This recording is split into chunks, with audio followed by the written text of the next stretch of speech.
විදුලි වැඩිවීම වාර්තා වෙලා තියෙන දවසක ඒ දවසේම අතින් ජෙල් ගහගෙනනේ එතෙන් තාපු සියලු දෙනාටම ස්තුතියි සියලු දෙනාටම ආදරෙයි වෙන වෙනම අමුතුවෙන් පිළිගන්නෝනේ පිළිගැනීමේ කතාව අර්චන මන්ත්‍රී තුලක් කළා. ඉතින් අපිට අපේ අරමුණ තිබුණේ රටේ ඉන්න ජනතාව දැනුවත් කරන්න මේ මොහොතේ ඇත්තටම රටේ මොකක්ද වෙන්නේ කියලා. ඒ වෙනුවෙන් තමයි මේ හොරු ඒ වගේම බොරු පිරිච්ච මේ අනුරගේ පාලනය ෆේල් කියන පණිවිඩය රටට කියන්නේ. සාමාන්‍යයෙන් සජබෙන් මොනවා හරි එහෙම එකක් කිව්වොත් ඒක තහවුරු වෙනවා. සජබෙන් තමයි ගෝට ගෝ හෝම් කියලා කිව්වේ. නේ ඊට පස්සේ රටම කිව්වා. දැන් ඒ නිසා අපි සජබෙන් අනුර ෆේල් කියලා කියන්න පටන් ගත්තා. ඒ නිකන් නෙමෙයි අනුර ඇත්තටම ෆේල් හින්දා. ඇයි අනුර ෆේල් වෙලා කියන්නේ? මේ ආණ්ඩුව නිර්මාණය කරන්න මේකට ජනතාව කියන වර්තමාන ආණ්ඩුව බලයට ගේන්න මේකට ජනතාව බොහෝ දෙනෙක් දායක වුණා. ඒගොල්ලෝ බලාපොරොත්තු වෙච්ච දේවල් ටිකක් තිබුණා. එකක් තමයි ඒගොල්ලෝ බලාපොරොත්තු වුණා මේ සිස්ටම් චේන්ජ් එකක්. නේ කාලයක් එකම සිස්ටම් එකක් වෙනට දිව්වා. ඒ නිසා සිස්ටම් චේන්ජ් එකක් වෙන්න ඕන කියලා. තව මොනවද? හොරු අල්ලන්න ඕනේ. මේකට හොරු ඉන්නෝ හොරු අල්ල ගන්න ඕනේ කියලා.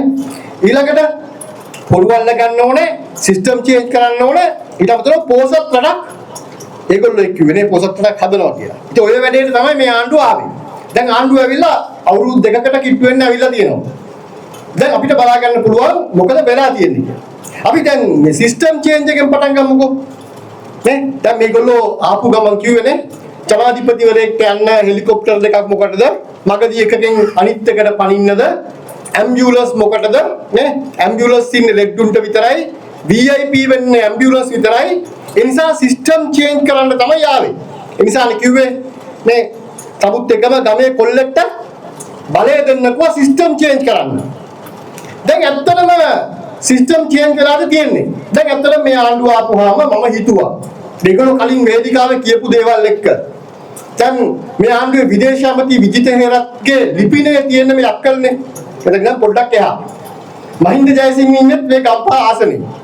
ඊළඟට පාර්ලිමේන්තු මන්ත්‍රිය තව ඉන්නවා කවුද ලසිත්ලා කවුද කියලා කෙනෙක් ඉන්නවා ඊළඟට මෙහෙ පදිංචි වෙලා ඉන්නවා කවුද ආනන්ද විජේපාල බැලුම් මහර ඉන්නේ මේ ආණ්ඩුවේ ඇමතිවරු 5 දෙනෙක් විතර ඉන්නවා මේ ගම්පහ ආසනේ 5 දෙනෙක් විතර ඉන්නවා මේ ගම්පහ ආසනේ ඉතින් මම හිතුවා ඒ නිසා දැන් මම හිතුවා අපිට ගොඩක් අය දැන් නිර්ල් ප්‍රභූ පාලනයක් නේ ගේන්න හදුවේ ඒ නිසා ඒ දවස්වල අර බස් වල කෝච්චි වල යන ෆොටෝ එහෙම ගහලා දැම්මා එහෙනම් අපි හිතුවා දැන් උදේට යක්කල හන්දියට අපි එනකොට ජක්කල හන්දියේ චන්ද්‍රජෝතිය ඉස්කෝලේ නගින්න තියන්නේ නේ කොළඹ යන්න බස් එක විජිත හේරත් පාර්ලිමේන්තු අර කිට් එක ඇඳගෙන ගම්පහ යක්කල හන්දියෙන් බස් එකට නගිනවා අපිට දකින්න හම්බ වෙයි කියලා නේ මහින්ද ජයසිංහ උදේට ගම්පහින් නේ අර මහව කෝච්චියට හරි මොකක් හරියට නගින්න ගම්පහ ස්ටේෂන් එකේ ඉදී කියලා නේ දැන් ඡන්දේ දීපු සමහරක් කාන්තාවෝ හිතන්නේ නැති මේ මහින්ද ජයසිංහ යනකොට නේ කෝච්චියනේ පොඩි කයියක් ගහන්න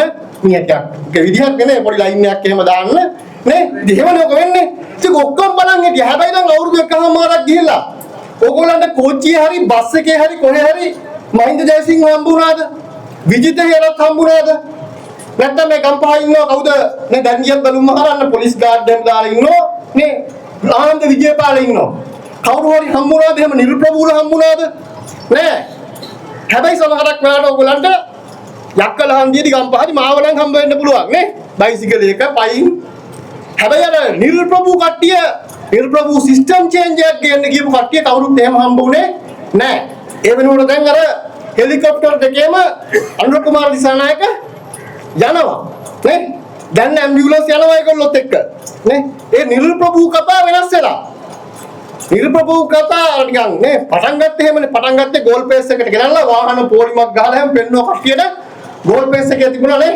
මේ කාලේ තිබුණු සැප වාහන ඒ වාහන ටික විකුණනවා කියලා නේ ඊට පස්සේ වාහන වල මිල ගණන් දැම්මෙන් පස්සේ 2.50ට වික්කනේ ඒව ගත්තත් ඒගොල්ලන්ගේම කට්ටිය ටිකක් ගත්තා ඒ අතරම විකුණුවේ අර දිරලා තිබිච්ච ඒවා ටික විකුණලා දැම්මා කීපයක් ඒවා විකට් 2.50ට ඒ 2.50ට දුන්නේ ඇයි කියලා අහපුවම කියනවා ඒවා ගාන එහෙම තමයි සමහරක් ඒවා වේයෝ කාලක් හිටියා කියන්නේ දිරලා තිබ්බා අරවා මේවා කියලා හැබැයි ඊට පස්සේ නම් ඒගොල්ලෝ පරණ ටික විකුණලා දාලා අලුතෙන් කැප් 2000 අලුතෙන් කැප් 2000ක් ගේනවා. කාට යන්නද? ඒගොල්ලන්ට යන්න. පාර්ලිමේන්තු මන්ත්‍රීලට, ඒගොල්ලන්ගේ මාධ්‍ය ලේකම්මට, කාර්ය මණ්ඩලවලට කට්ටියට යන්න. දැන් දිත්වා ආවා. දිත්වා සුළි පුරාට දැන් රටේ ලොකු අරුමුදයක් ආවා. දැන් ඔන්න දිත්වා ආපු නිසා කියලා ඉවරලා කැප් කියන එක නැවැත්තුවද? නෑනේ නේද? දැන් මේ දවස්වල ඔන්න යුද්ධින්ද හරි අමාරුයි කියලා කියනවනේ. යුද්ධින්ද හරි අමාරුයි කියලා කැප් කියන එක නැවැත්තුවද? නෑ ඒව නැවැත්තලා නෑ. ඒ නිසා සිස්ටම් චේන්ජ් මොකක් වුණත් නේ කලින්ටවත් වඩා හොඳට ඒගොල්ලෝ අර ප්‍රභූ එක පේනවා. දැන් ඉස්සරලා සාමාන්‍යයෙන් අර සුනිල් පෙරේරාගේ සින්දුවකුත් තිබ්බා නේද? මොකක්ද අර නේ පරදුනහම හුණා වගේ වෙනවා, දිනපුවාම මෝරා වගේ වෙනවා කියන්නේ. දැන් මෙතන ඉන්නවා සමගි ජන බලවේගයේ මන්ත්‍රීවරු නේ 3 දෙනෙක්. හර්ෂණ මන්ත්‍රීතුමා අපි එදා දැක්ක ගානටම ඉන්නවානේ. නිකන් පෙන්නන්න පුළුවන් කොල්ලෙක් වගේ ඉතින් ඇඟ තියා ඉන්නවනේ එහෙම නේ. මුජිබ ඉන්නවා මම මුජිබ දන්න අවුරුදු 25 30ක් විතර ඉතිහාසය හිටියා වගේම තමයි. නේ? ඉතින් අපේ ඉන්න පාර්ලිමේන්තු මන්ත්‍රීලානේ ප්‍රසාද් ගත්තත් ගම්පාහිනනේ කාවින්ද ගත්තත් නේ ඉතින් හිටිය විදිහටම ඉන්නවා. හැබැයි මතක් කරලා බලන්නකෝ මේ ආණ්ඩුවේ කට්ටිය. මේ ආණ්ඩුවේ පාර්ලිමේන්තුවට ගියා සුනිල් හඳුන්නැති. මම දැකලා තියෙනව නේද? හඳුන්නැති කොහමද හිටියේ දැන් කොහමද? අර උමාවේ හිල හොයාගත්ත සමන්ත විද්‍යාරත්න හිටියේ කොහමද දැන් කොහමද? විජිත හේර දැන් කොහමද? ඒ නිසා දැන් ඔක්කොම ටික කාලයක් ඇද්දි උගුරු ටික සුනිල් පෙරේරා කිව්වගේ මෝර වෙලා. මේ නිල් ප්‍රභූ ඔක්කොම දැන් ප්‍රභූ වෙලා. නිල් ප්‍රභූලා ඔක්කොම දැන් ප්‍රභූ වෙලා තියෙන නිසා මේ නිල් ප්‍රභූ කතා නැත්තම් සිස්ටම් චේන්ජ් කතා දැන් ඒ ඔක්කොම බොරු වෙලා ගිහින්. සයි සිස්ටම් චේන්ජ් ගැන කතා කරන්න ගියොත් එහෙම දැන් අපිත් පිළිලුකාරයෝ වෙනවා. මේ නිසා එහෙම මොකක්වත් නැහැ. ඊළඟට දැන් මේගොල්ලන්ගේ ආණ්ඩුව ආවන් පස්සේ අපි දැකපු ලොකුම එක තමයි. හැබැයි ලංකාවේ මෙතෙක් කිසිම ආණ්ඩුවක් කරපු නැති දෙයක් ඒගොල්ලෝ කළා. ඒ තමයි මෙතෙක් ලංකාවේ බලයට එන්න ඉස්සෙල්ලයි බලයට ආවන් පස්සේ වැඩියෙන්ම බොරු කියපු ආණ්ඩුව මේ ආණ්ඩුව. දැන් ඒ කියපු බොරු එකෙන් එක කියන්න ගියොත් එහෙම මං හිතන්නේ ඒක අර කතා සවිත් සාගරය වගේ වෙනවා ඉවරයක් නෑ. අපිට හෙට උදේ වෙනකන් මේගොල්ලෝ කියපු බොරු එකෙන් එක කියන්න පුළුවන්. අපි නිකන් දැන් ගම්පහට අදාළ බොරුවකුයි බොරු හින්දා මොකද්ද වෙන්නේ කියලායි මේ අලුත්ම බොරුවයි කියමු. දැන් අනුර කුමාර අලුත්ම බොරුව මොකද්ද ඊයේ කිව්වේ? අනුර කුමාරගේ අලුත්ම බොරුව තමයි අනුර කුමාර දිසානායක මෙතන ඉන්නේ ඉලෙක්ට්‍රික් වාහන පාවිච්චි කරන කට්ටිය. හර්ෂණ මන්ත්‍රීතුමාට එකක් තියෙනවා මම දන්නවා. තව කාටද තියෙන්නේ? කණ්ඩම් පිට තියෙනවා වෙන කාටද? ප්‍රසාදනියක් කරදින. මට කවුරුහරි කියන්නකො සාමාන්‍යයෙන් ඕගොල්ලෝ ඉලෙක්ට්‍රික් වාහනේ දවස් කීයකට සැරයක්ද charge කරන්නේ?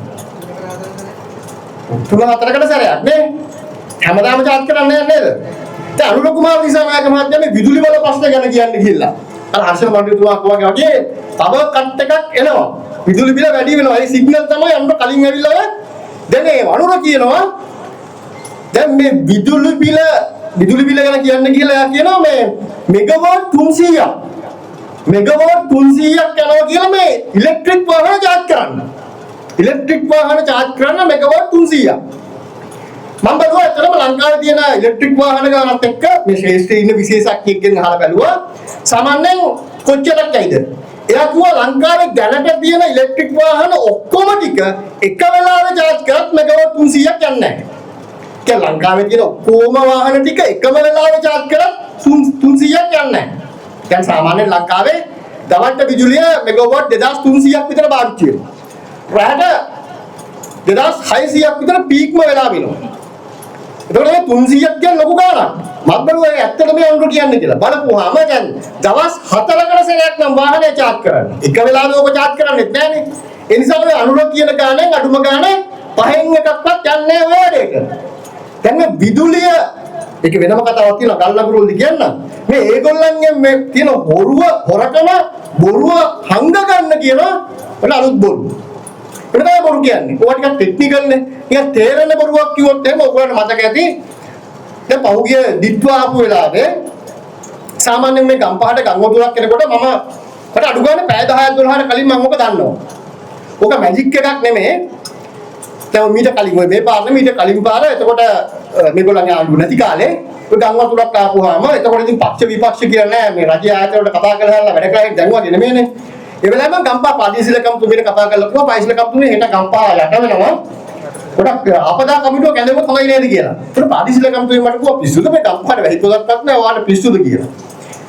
හැබැයි උදේ වෙද්දි යට වෙලා. හැබැයි උදේ වෙද්දි යට වෙනකොට අපි අක්කල පන්සලේ කෑම යන්න පටන් ගත්තා. මොකද අපි දන්නවා අර අතන කලාසනේ උඩට ගියාම දුනුමාරේ තියෙනවා මාපකයක්. ඕක මැජික් එකක් නෙමෙයි. ඔතන වැඩි වෙනකොට අපි දන්නවා මෙහෙ යට වෙනවා මෙන්න මේ කාලේ කියලා. ඔක අමුතු දෙයක් නෙමෙයි. ඉතින් දැන් මේ පාරත් ගම තුල ගලන්න දීපුවාම දැන් වටේ මේ යට වෙලා යනකොට ගම්පහ ටවුන් එකේ අපේ බිස්නස් සංගමේ මිත්‍රයෙක් ඕක දන්නවා ගයන් මට කතා කරලා මල්ලි යට වෙනවනේ මොකද යට වෙනවා ෂුවර් එකට මෙහෙට බඩු ටික ගෙවල් වලට අරන් යන්න බැයිද නැත්තම් ඒගොල්ලෝ සාමාන්‍ය ක්‍රම දෙකක් පාවිච්චි කරනවා බාගෙට උඩින් يعني මේසෙ උඩ තියනවා බඩු මේසෙ උඩ තියන්නද මං කෝ මේ පාර නම් මේසෙ උඩ තියලා හරියන්නේ නැහැ ගෙනියන්න කියලා හැබැයි මහින්ද ජයසිංහ ඉන්නේ දැන් ඔය ඇමතුමා මිනිහා ඇවිල්ලා නේ අර සිරසේ මීඩියා එකක් තියාගෙන ඉස්සලා වොයිස් කට් එකක් දෙනවා ගම්පා යට වෙන්නේ නැහැ පිස්සුද අපි ඇලවල් සුද්ධ කරලා තියෙන ඔක්කොම කරලා තියෙ යට වෙන්නේ නැහැ කියලා දැන් මේ මහ දවල් මේ යට වෙනවා දැන් මේ පතුල එනවා පේනවා අපි මේ කෑම උයනවා මිනිහා කියලා නෑ යට වෙන්නේ නැහැ ගම්පා කියලා මොකද උනේ පැය කීපයක් යනකොට ගම්පා යට වුණා විතරක් නෙමෙයි කට්ටිය අර මේසුර තියලා තිබුණු කඩ ටිකේ බඩු ටිකත් එක්කම ඉන්න මෙතන ඉන්නවා කඩ තියෙන කට්ටිය මේසුර තියලා හිටපු කට්ටිය නේ ඉතින් බඩුත් ඉවරයි ඒකත් විනාශ වෙලා ගියා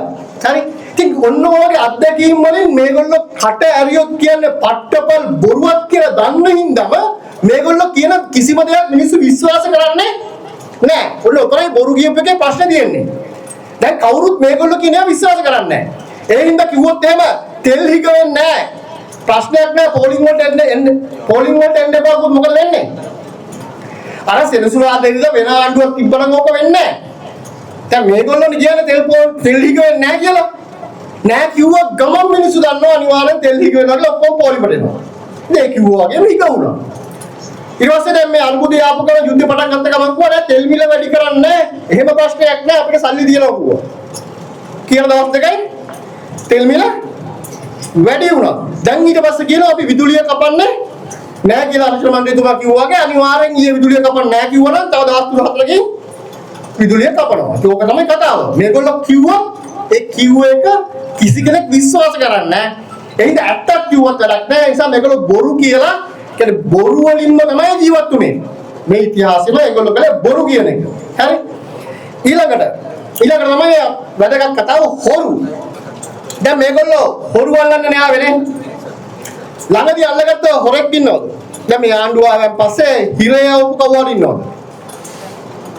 දැන් ටීවී එකේ පෙන්නනවා කෙහෙලිය මේ මහින්දානන්ද ඊට පස්සේ කවුද මේ නලින් ප්‍රනාන්දු එහෙම හිරේ දැම්ම කියලා. ඒ අයලා කලින් ආණ්ඩුවෙන් දාපුලා. නඩු තීන්දුව ඒ සමගි ජන බලවේගෙන් තමයි කෙහෙලියට නඩු දැම්ම අපේ කාවින්දල හැම ගිහිල්ලා නඩු දැම්මේ.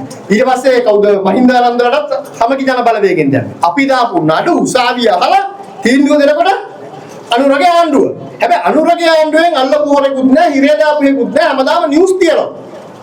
දැන් අද ඔන්න මම දැක්ක උදේ ඉන්ධන වංචාවක් සම්බන්ධයෙන් මොරටුව ප්‍රදේශයේදී පුද්ගලයෙක් අත්අඩංගුවට අරන් කියලා. මං හිතුවා ෂුවර් එකටම අනිවාර්යයෙන්ම කුමාර ජයකොඩිව අත්අඩංගුවට අරගෙන ඇති කියලා.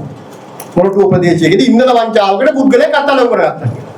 පස්සේ බලපුවම කුමාර ජයකොඩිව අරන් තියෙන්නේ කියලා අරන් තියන්නේ මොරටුව ප්‍රදේශයේ පක්කෝයි සංචාරකාරී මොනවා හරි කියන ව්‍යාපාරිකෙක් ඩීසල් ලීටර් 20ක් ළඟ තියාගත්තා කියලා.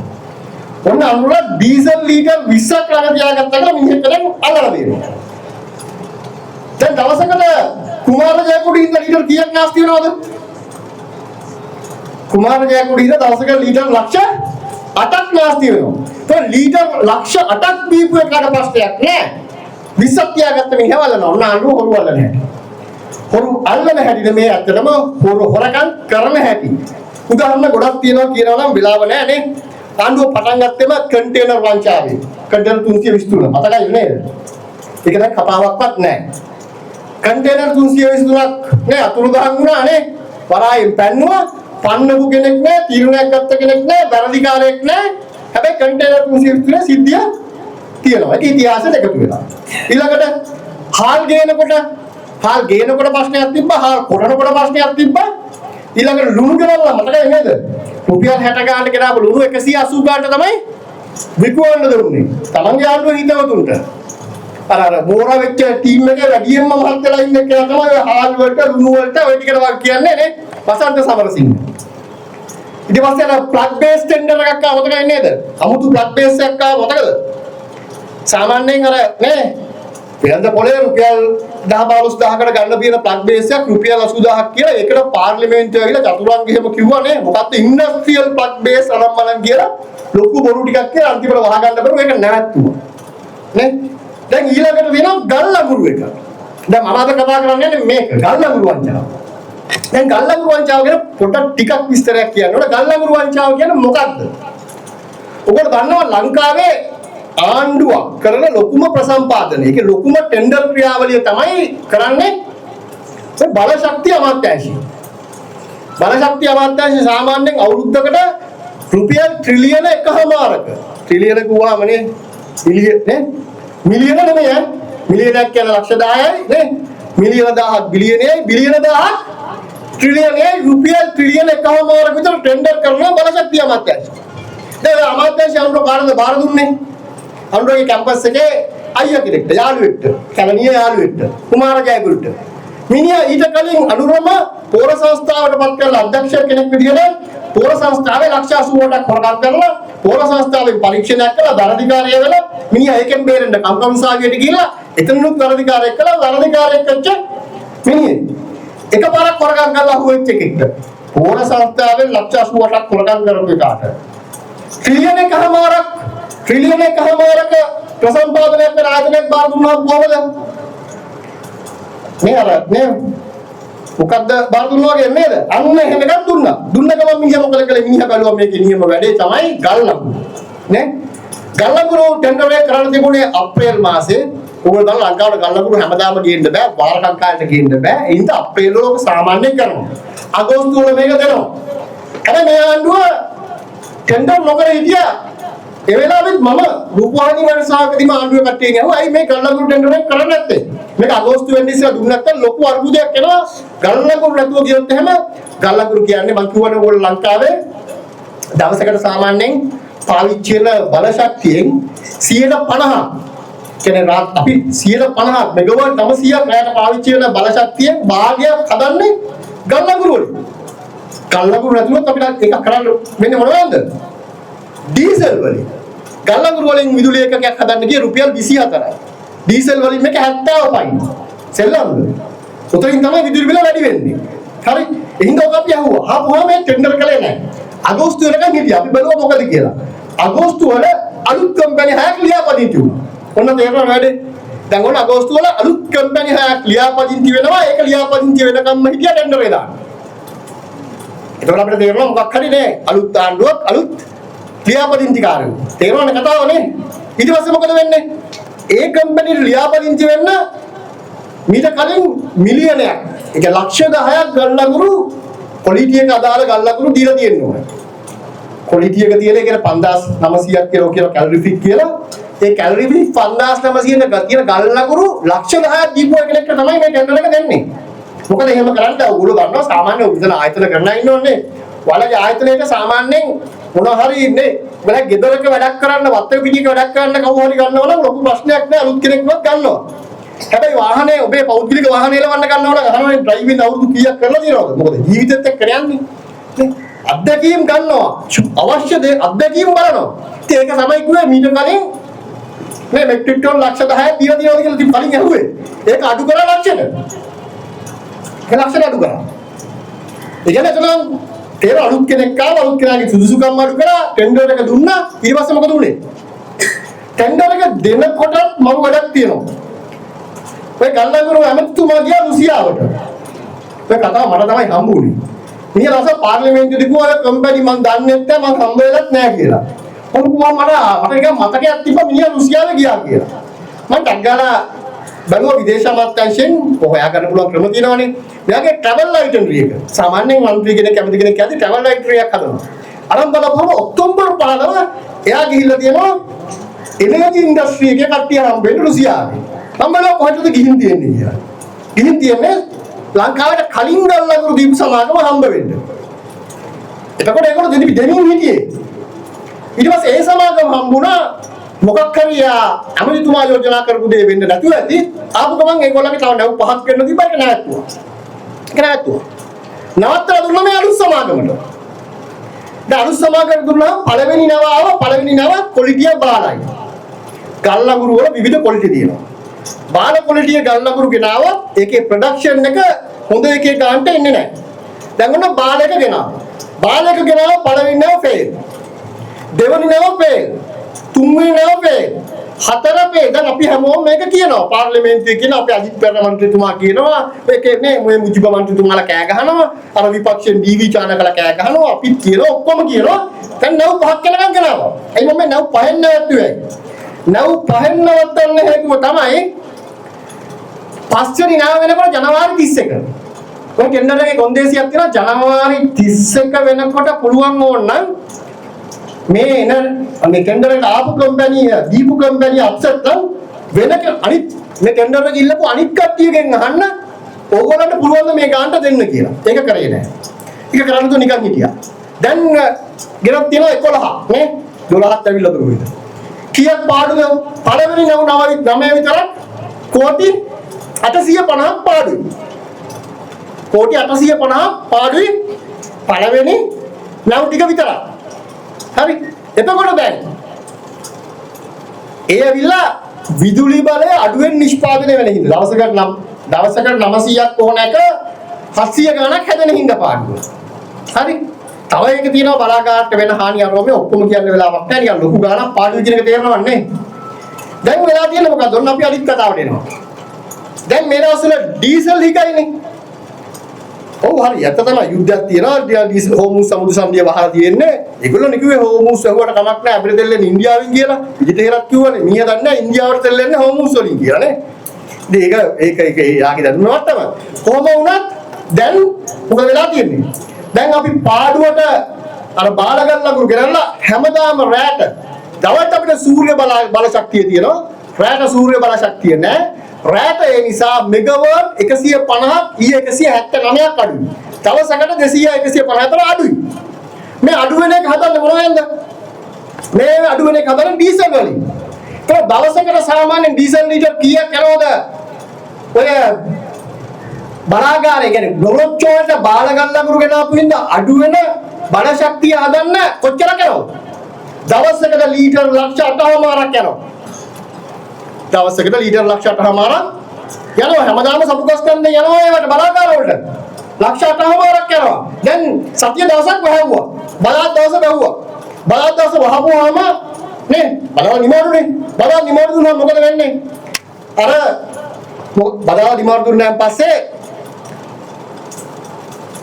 මොකද ඔෆිස් ට්‍රාන්ස්පෝර්ට් එක යන වාහනේට වැඩ නැහැ නේ ඒ මිනිස්සයාගේ දා පාඩුයි ෆ්‍රී වීල් එක දුවු මිනිස්සුන්ට වැඩ නැහැ එයා පාඩුයි ඊට පස්සේ ඊළඟට එතන කොළ කැල කඩයක් දාන්න හිටියනම් ඔෆිස් එකේ ඉස්සරහා කොහේ හරි ඒ මිනිස්සයාට පාඩුයි නේ ඒ ඔෆිස් එකෙන් බලපත්‍රය නම් පස් කපන්න කවුරු හිටියනම් මිනිහට පස් කපන්න වෙන්නේ බැක් එකේ ඩ්‍රයිවර්ට පාඩුයි පස් නැති හින්දා මේසන් බාස්ටර් නේ අර ෆවුන්ඩේෂන් එක හදාගන්න බෑ එතන කොන්ත්‍රාත් එකේ වැඩ කරන කුලීකාරයෙක් වැඩ නැහැ ඔක්කොම ගෙදර ඉඳලා බඩගින්න ඉඳලා ඉතුරු කරන්න මොකටද ඩීසල් නැතිද? ඩීසල් ලීටර් කීයක් විතර යනවද?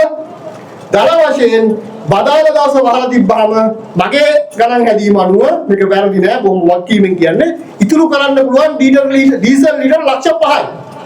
ඩීසල් විතරයි යා පෙට්‍රල් එක වගේ ඩීසල් ලීටර් ලක්ෂ 5ක් ඉතුරු කළායි බදාල වහ. හැබැයි ඒ බදාලම රැට බාලගල්ලකුරු හින්දා කුමාරජයකුරු හින්දා අන්න පුච්චනවා ලක්ෂ 8ම. දැන් එදාට බඩගින්න ඉන්න මිනිස්සයා කුලීවර නැතුව ඉන්න මිනිස්සයා එයා එහෙම ඉන්න එක සාධාරණයි ඒක යුද්ධ හින්දා කියලා කියන්න පුළුවන් නේද? හැබැයි මේ යුද්ධ හින්දා නෙමෙයි මේ සුද්ධ හින්දා. රැට ගල්ලකුරු ටිකෙන් ඒ ලක්ෂ 5ට ලක්ෂ 8මාරක් පුච්චනවා. ඒක හැමදාම පුච්චනවා. කොහොම ඇත්ත කතාව. ඔන්න මේ ආණ්ඩුව කරපු හොරකම විදුලි බිලට ඩීසල් බිලට මේ හැම එකටම බලපාලා තියෙන විදිය. ඒ විතරක් නෙමෙයි. දැන් ඔයගොල්ලෝ හිතන්න පුළුවන් මේ යුද්ධයක් තියෙන හින්දා තමයි මේක වෙන්නේ කියලා. මම මේ කොටස් ටික ඉවර කරන්නම්. යුද්ධයක් නිසා කියලා. දැන් මේ ඔයගොල්ලෝ සිරස ITN එකෙන් බලනවා නම් මම දැක්කා දැන් ඊයේ පෙරේද ලෝකයේ තෙල් මිල වැඩි වෙච්ච ඒවා කියනවා. සිරසෙන් කියනවා ලෝකයේ තෙල් මිල වැඩි වෙලා තියෙනවා. කාම්බෝජිය මෙච්චරක් වැඩිලා, ලාවෝසිය මෙච්චරක් වැඩිලා, නයිජීරියාවේ මෙච්චරක් වැඩි වෙලා. ඒ ඔක්කොම අබිසීනියා වල වැඩි වෙච්ච ඒවා කියනවා. නේ අපිට වඩා වැඩි වෙච්ච ඒවා තියෙනවා. නයිජීරියාවේ හරමේ වැඩි වෙච්ච ඒවා කියනවා. හැබැයි ඒ සිරසෙන් හරි ITN එකෙන් හරි කියන්නේ නැති ටික මම කියන්නද?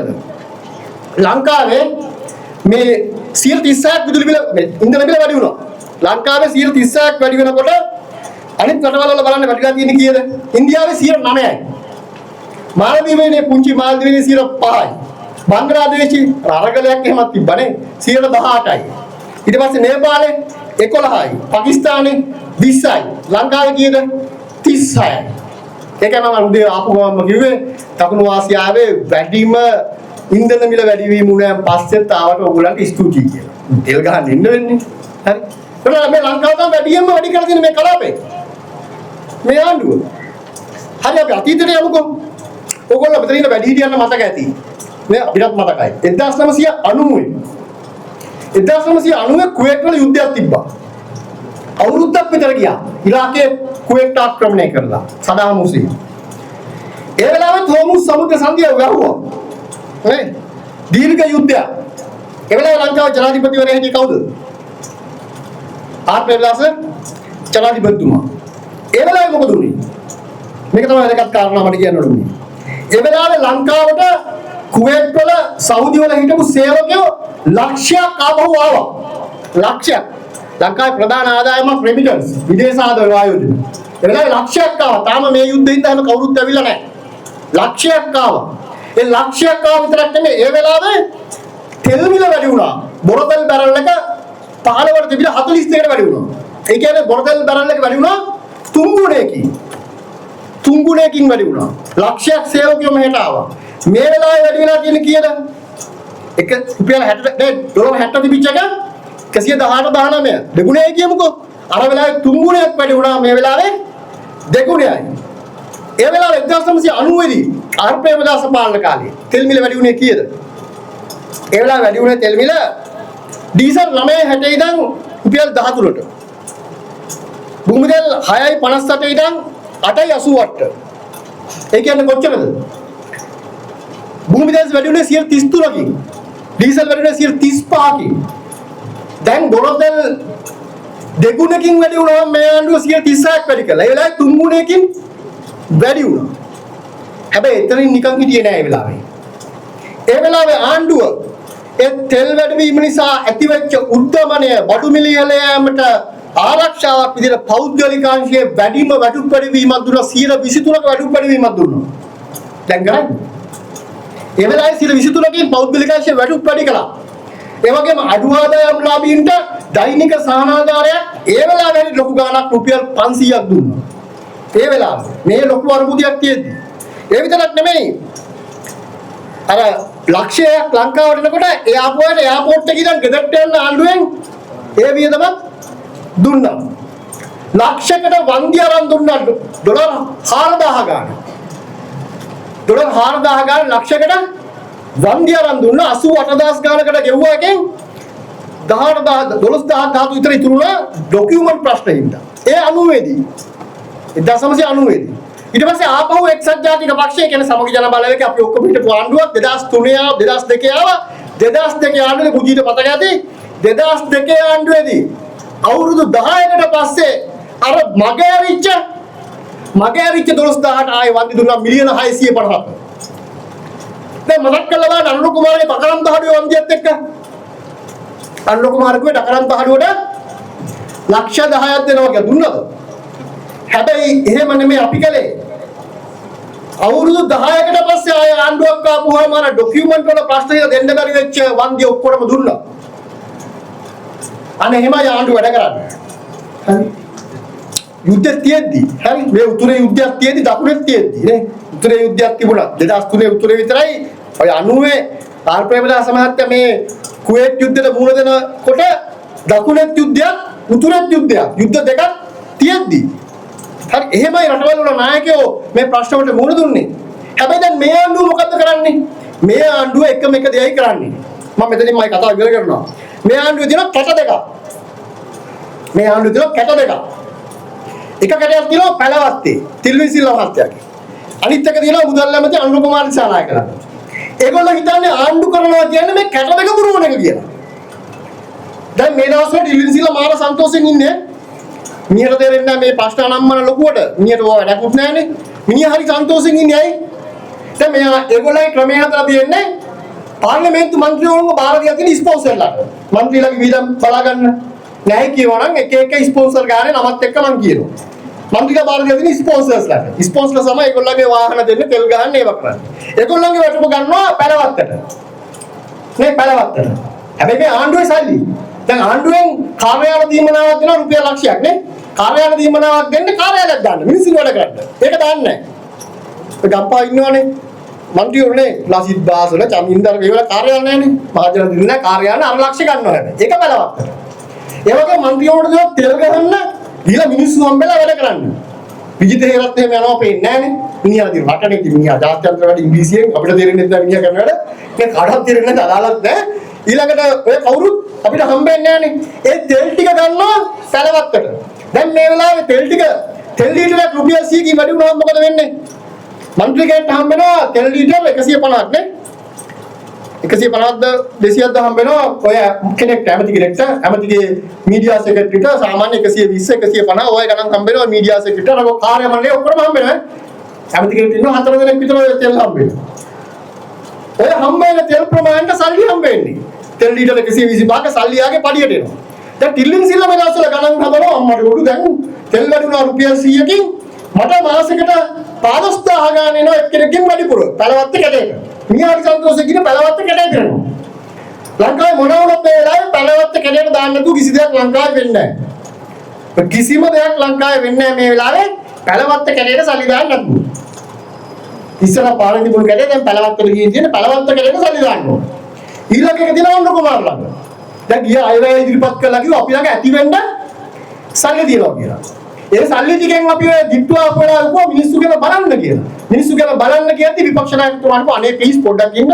ඒක අපි කරගන්න ටකරන් තහඩුවට ලක්ෂ 10ක් දෙනවා. සතේක්වත් දුන්නේ නැහැ මොකද අනුරේ ඒ කැටේට දාගෙන කිසි දෙයක් දෙන්නේ නැහැ. මිනිහා මාර බයේ ඉන්නේ. මිනිහට හැම වෙලාවෙම අර ඔය මේ කතෝලිකයන් දන්නවා කිව්වේ ප්‍රාංශීය ආණ්ඩුක්‍රම ව්‍යවස්ථාවේ තියෙනවා බයිබලයේ තියෙන තිබුණු පරණ කියවනවා. සොයිර මරණයට සූදානම් වෙන්න. ඒ ජේසුයිට් නිකාය කට්ටිය කියන්නේ. සොවිර මරණයට සූදානම් වෙන්න කියන්නේ ඒක ඇවිල්ලා තියෙන ඒගොල්ලන්ගේ ආණ්ඩුක්‍රම ව්‍යවස්ථාවේ තියෙනවා එක දවසක ජනාධිපති ගෙදර යන්න ඕන. ඒකට සූදානම් වෙන්න කියන එක තමයි මේ සොවිර මරණයට සූදානම් වෙන්න කියන කතාවේ ගන්නෙ. පාංශි. හරි. මොකද එදා වෙනකොට ණය තියෙනවා කියවලා අනේ නඩුවක් තිබ්බනම් ඒවල ඒක දැස්තිලා ඉන්න ඕන ගෙදර යන්න ඕන. මට මතකයි මැයි මාසේ 18 හරි ඔය දවසක් තියෙන්නේ. එතකොට අන්න ඒ වගේ අනුර කුමාරට මතක් කරන හැම වෙලේම ගෝඨාභය වෙච්ච දේ. ඉතින් මිනිහා කරන්නේ අර IMF එක කියලා කියන ගෝඨට උනේ මෙන්න මේක මේ දින්දා ඒක ඉතුරු කරන්නේ. එහෙනම් පුළුවන් තරම් දැන් මිනිහා බලන්නේ සල්ලි ඉතුරු කරගන්න.